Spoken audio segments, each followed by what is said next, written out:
Assalaamu alaikum warahmatullahi wabarakatuh. Jirra jirtu kabajamtootaa fi hordoftoota kubraatu har'a biizaa godhuuf deemnaa. Na tokkoffaa kuni amma daqiiqaa wanti bilchiqqoo lama daqiiqaa bilchiqqoo lama eegatti gooneen booda haliibniidoo maankiyaa lama eegatti goone. Onni piikin paawudarii kaameeraa maankiyaa takka. Kun zayitiin malaagaa lama. Kun immoo sabudda xiqqisho sukkara xiqqisho bas ittiin guddistan sukkarallee xiqqisho mara buustanii. Kun immoo bishaan.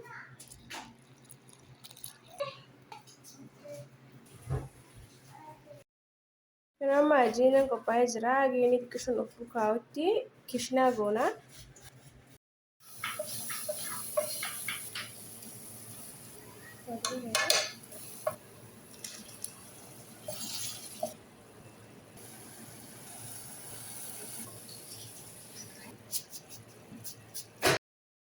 Kun amma akkana nuuf bukaa'ee jira.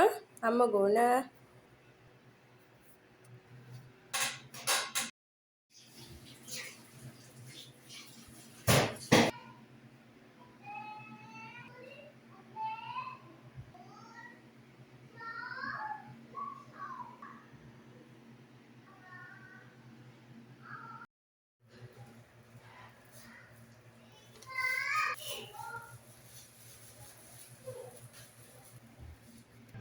Kunoo maashaallah biizaa goonee walitti deebinee jirra.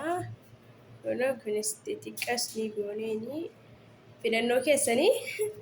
Kanaafuu lachuu yoon isinitti tolee kubraatoo sabskiraayib sheer godhaadha. Gaafii barbaadan jala barreessitanii gaafachuu dandeessanii.